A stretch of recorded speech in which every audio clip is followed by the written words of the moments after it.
గానాయ స్వాహ, సమానాయ స్వాహ చెప్తూనే ఉంటారు. ఇవన్నీ మనకి దాంట్లోనే చొప్పించారు. అంటే తప్పనిసరిగా లోపల వాటి సంచారం బాగా ఉంటేనే మన అవయవాలు ఆరోగ్యంగా, వాటి సంచారం బాగా ఉండాలంటే మనకు తీసుకునే శ్వాస మీద ఆధారపడి.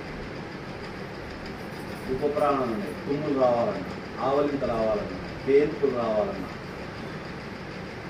కను రెప్ప వేయాలన్నా ఉపప్రాణాలే కనిపిస్తాయి.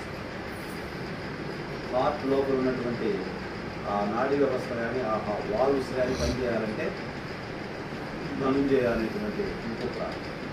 చనిపోయిన తర్వాత బాడీలో ఉన్నటువంటి పంచప్రాణాలు గాలిలో కలిపేసేది కూడా ధనుంజయ అనేటువంటి ఉపప్రాణం. పంచప్రాణాలు గాలిలో కలిసిపోయారు అంటే ప్రాణం పోయింది.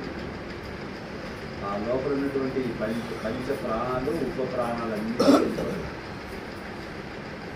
అందుకనే శ్వాస ప్రాణాయామం ఎందుకు చేయాలంటే ఇది ప్రాణాయామం బాగా చేయగలిగితే లోపల ఉన్నటువంటి ఆ పంచప్రాణాలు ఉపప్రాణాలు రెండు కూడా వారి యొక్క సంచారం బాగుంటుంది. ఉదాహరణ వాయువు లోపించిందనుకుని ఎవరికైనా వాక్ రాదు, పనిచేయదు. ఉదాహరణ వాయువు ఉంటేనే మాట వస్తుంది, అది లేకపోతే అది ఫెయిల్ అయిందంటే మాట.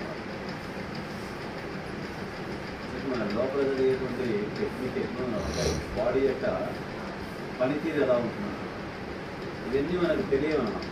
మనం ఏదో మామూలుగా వెళ్ళిపోతున్నాం. అందుకే శ్వాస ప్రక్రియ అనేది బాగుండాలి.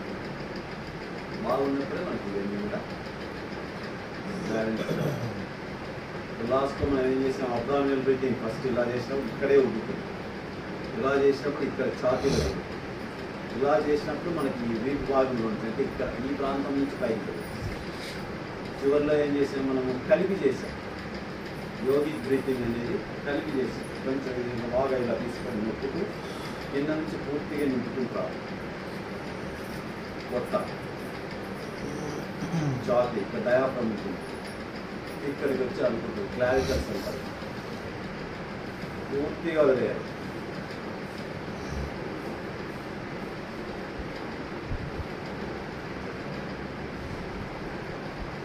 కొత్త పూర్తి ఖాళీ తీసుకున్నప్పుడు కొత్త పూర్తిగా నింపుకుంటూ ఇది పూర్తిగా నింపుకొని ఇక్కడ డయాఫ్రమ్ అనేది అవుతుంది. అది పైకి వస్తుంది, ఇక్కడ నుంచి ఇక్కడికి వస్తుంది.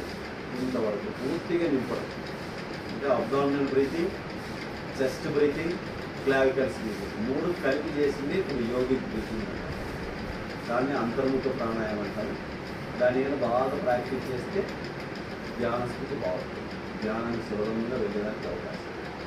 అంటే ఆ బ్రీతింగ్ మీరు ఖాళీ కట్టుకోలేకుండా ప్రయత్నం చేస్తారు. అది హైయెస్ట్ ప్రాణాయామం. మనకి ప్రాణాయామాలన్నిటికంటే కూడా అది హయ్యర్. కాబట్టి ఆ స్థితికి మనం వెళ్ళడానికి కూడా ప్రయత్నం. కొంచెం వేడి పెరుగుతుంది, అందులో వాటర్ బాగా తీసుకోవాలి.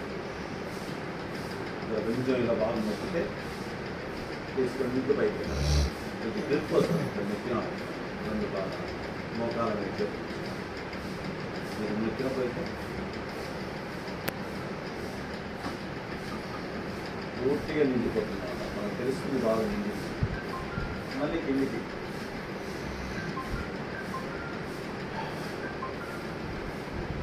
బట్ట లూజ్ అయిపోవాలి, ఖాళీ అయిపోవాలి.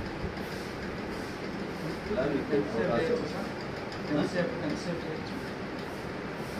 అంటే కొంచెం